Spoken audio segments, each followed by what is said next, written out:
Remember Office Space, 1999 classic? When it first came out, I'm pretty sure it wasn't a hit. I remember watching it, I was in high school, and I couldn't relate.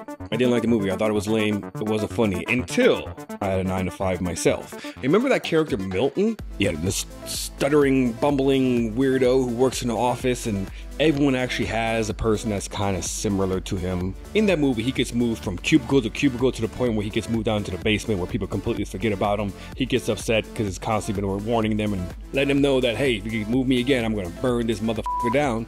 And he ends up doing that at the end. Oh shit, spoiler alert, my bad. I should have probably said that before. But now imagine if this happened in real life and Milton just died because people forgot that he was down there. That's what happened at Wells Fargo. Let's talk about it.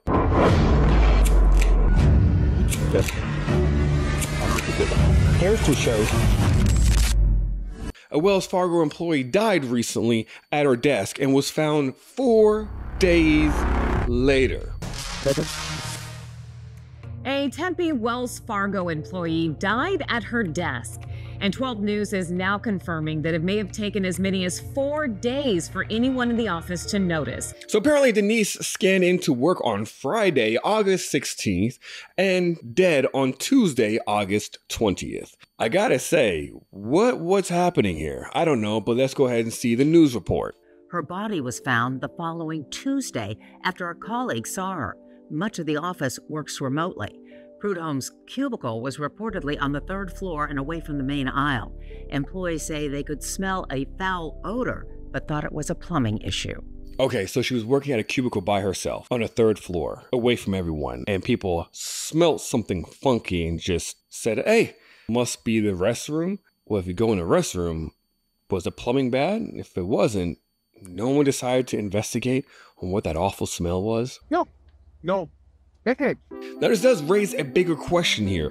Does this mean that the 24-hour security team that Wells Fargo has were not doing their job? Yeah.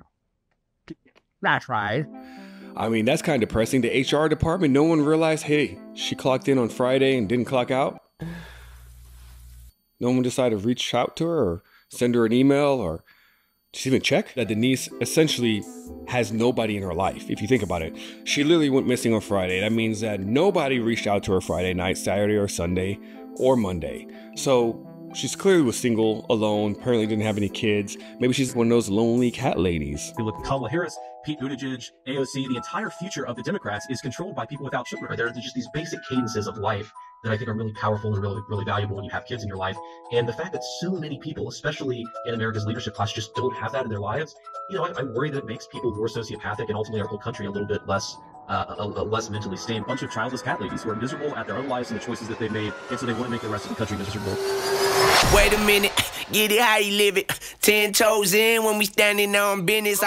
It is bizarre. It's weird. It is weird. That stuff is weird. They come across weird. They seem obsessed with this. A super weird idea from J.D. Vance. Yeah, it's not. I mean, it's quite weird. They're just weird. More weird. It's just plain weird. Anyways, back to my topic. The worst part is she clearly didn't have any friends or family, but the employees decided they didn't want to express their fears and frustration. There's sadness at this Wells Fargo in Tempe. It's really, really heartbreaking. And I'm thinking, what if I were just sitting there, like nobody would check up? Now y'all upset?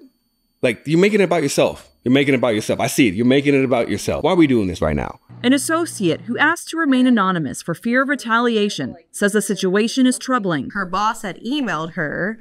He didn't receive a response, so they went to go check where she normally sits. And that's how they found the body. Tempe police say on August 20th, building security called authorities after finding a worker who was possibly dead. Wells Fargo did offer counseling service to employees that may have had some sort of traumatic event or experience about the death of their employee. The employee that no one really permanently cares about. Sounds like an excuse to get a couple of days off. The company's response is the following. We are deeply saddened by the tragic loss of our colleague at our Tempe office. It also states counselors are available to support employees and all further questions will be directed to police. The company stated the building was thoroughly cleaned after the incident. Now, of course, what's going to happen here? There has been an investigation that has been opened up to look at the situation, how this could have happened. I don't think there's any foul play or anyone that wanted to murder a 60-year-old Denise. that clearly doesn't have family. Let it go. Right now, there are some legal ramifications. I'm going to send it over to Nate the lawyer. It is frustrating that every time when I find a story like this one, I'm like, man, this is awesome. It was a 7-minute-old story at that point. 7 minutes, I was like, perfect. This sounds like a crazy story. I'm going to do a video on it. 2 hours later, Nate the lawyer already has a video out.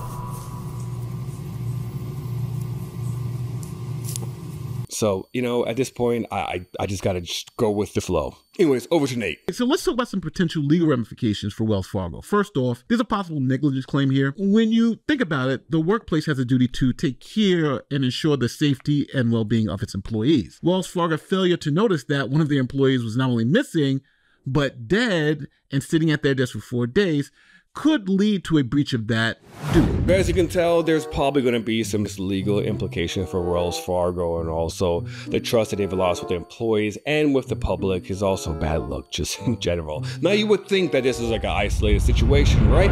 Wrong. Well, to my surprise, thank you, the internet, I have found several cases that this did happen. Maybe not as long as poor Denise, but enough that you have to ask yourself, what is going on in these workplaces? Like Rebecca Wells, 51, who was a compliance auditor in LA County Internal Service Department, ISD, is thought to have died Friday, but her body wasn't discovered until the following day around noon when the security guy was doing his random searches, which again means that the security guy in the evening on Friday was not doing his routine checks, and clearly not the morning guy either. So the afternoon guy, good job for doing your security job. You took it serious. You checked and you found this poor lady dead, unfortunately, but nevertheless you found her. Only took 24 hours. Oh no, security! Security! This dude needs to go. He needs to go. Or how about this crazy, this Romanian guy? No, we're not talking about Andrew Tate, but a Romanian guy died in his office in 2018, and colleagues didn't realize that he died and just assumed that he was taking a nap at his desk. He wasn't found until several hours later by the cleaning team. Now I gotta say, for all the workers, yo, it's kind of dope. They didn't snitch on him. They thought he was sleeping. It's like, yeah, you know, maybe I had too many drinks last night. Let him sleep. Let him sleep it off, you know? Gotta respect that. And what was even more shocking was Japan. Now, I always thought Japan was like the country to be at, safe. They have discipline, they respect their elders. They take their education serious while also being able to dance and take over every single thing that used to make the culture dope, from dancing to rap to everything. They're so good at so many things. I want to secretly be Japanese, now you know, okay? But according to an article, a 31-year-old employee at a Japanese broadcasting company, NHK, died at his desk from a heart attack due to overwork. She reportedly worked 159 hours. Holy crap. And then died and did not get that check. That is insane. 2,000 Japanese workers have had work-related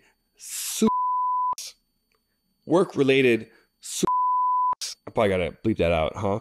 But back in 2018, that's when the study was revealed. But anyways, let's roll the story. Take a listen. A surge in work-related deaths is forcing Japan to take a hard look at its office culture. CBS News Radio's Lucy Kraft has more from Tokyo. Years after losing his son, Itsuo Sekigawa is still in shock, grief-stricken and angry. Straight out of college in 2009, his son Satoshi proudly joined a prestigious manufacturer. But within a year, he was dead. Investigators said the stress of working extreme hours drove him to take his own life. That is insane. So for every little American who wants to do one of those TikTok videos crying about how they got fired from Google or Meta or Netflix because, you know, I just needed my safe space, whatever it is, look at these people. These are real hardworking people. People who didn't bitch and complain and died for their company. I'm not telling you should do that. I'm just saying. We here in America are extremely privileged. Like, stop crying. Literally, stop crying. Become a nation of pussies. Social justice, 1, 2, 3. I wanna be PC. It's just the way to be for me and you. In fact, people die at work all the time, and it was a little shocking because I wanted to see the statistics on it. I'm all about statistics. I love data. I want to know more about work deaths. What happens when you go to work? Because believe it or not, a lot of us have 9 to 5s, right? I have a 9 to 5, even though I'm technically retired. I am retired, but I went back to a 9 to 5. But I am retired. But I do have to work because I have 12 children, and those children require a lot of food.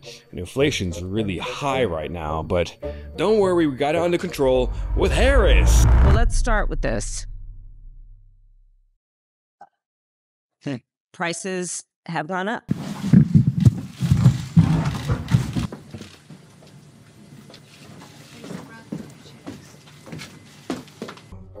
I know, numbers taken out of context. Sure, whatever you tell yourself, but don't you dare pull a Don Lemon on me. 4 years ago, it was a lot better. I made a lot more money than I do now. I know you feel that way, but that's not actually what the record shows. The economy is actually better under Biden. No, I'm serious. Well, that's what the facts are. CNN. Okay, you know what? No. So in the U.S. Department of Labor, there's a fatality inspection data section where you can see all the people who die at work. Okay, first of all, it's creepy that this happens this often at work. So let's take a look at a few of them. Alacrinio, I think that's how you say his name, Diaz, 68, fatally injured in a fall from the top of a wall. Hispanic, fatally injured, fall from top of a wall. But are you thinking what I'm thinking? Garrett Evans, 31, electrocuted when ladder contacted power lines. Do you ever realize how dangerous those jobs are? Every time your electricity goes out, or when there's a thunderstorm, there's a good chance that whoever's gonna repair that electrical grid may actually die at work. This is stressing me out. Anyways, how many women do you think do that job? We need more women in this space, okay? Needs representation. Needs representation. Stop it. Get some help. Angel Alejandro Flores Camacho, 30, fatally shot at work. Rest in peace. Terrible way to go out. Oh my God, Brian Ortiz, 21. A lot of Hispanic people here dying. Fatally crushed between golf cart and trailer. The f? Eduardo Lee Moore Jr., 60, fatally crushed by a pavement roller. What the f? This guy got Judge Doomed? Oh, whoa. And the list goes on. I mean, you continue to go. A lot of elderly ones too, like John Tarchini died of complication related to injury on ladder. What type of complications did this person have with the ladder to cause him to die? Oh, really? See, now it's locked in place, okay? So really, you say... Damn! But I just want to kind of make a clear picture and show you that dying at work is apparently very common. Too common to the point that we have to go over to my sponsor, Ground News. Sign up. Back to the story. It is scary knowing that you might go to work to provide for your family and just never come back home because you had a heart attack at your desk or something while you're typing up an email to your boss. I really hope I don't go out that way. And that's why it's important. I recommend everyone read the book 4,000 Weeks. Great book. I know it says time management, but it's about what you're doing with your time. Why do you guys think I barely ever release any videos anymore? Because I value my time with my family. I have 3 wives, 12 kids with one, 6 with the other, and 2 with another. And I'm just about, I'm just trying to repopulate the world since everyone's, killing babies. The 1 million abortions last year. I mean, that's a lot, right? Is it? I don't know. Is it? Should we celebrate that? Or should we? Hey! Yeah. Hey, if you love your body, let me hear you make some noise. Body crazy, curvy, wakey. Yeah. Really sad to the family. If Denise actually had a family, it's sad what happened to her, and it's sad what happens to a lot of people dying at work. That I don't wish that upon anybody. Even the president, you sick liberal f***s who are online always talking about, man, I wish they didn't miss. What is wrong with you people, man? This has gotten way too serious. Relax, take a chill pill. My God, maybe that's what it is. We need more God around. I don't know. I know a lot of shit about a lot of shit, and sometimes it matters and sometimes it doesn't. This should show you to appreciate life a little bit more, and definitely go on Amazon and buy that book, 4,000 Weeks. I promise you it will change your life. It literally changed my life about a year and 2 ago, about 2 years ago. It changed my life. I definitely have taken a slower pace in life, and I learned to appreciate life for what it is and take it day by day. Until next time, peace out.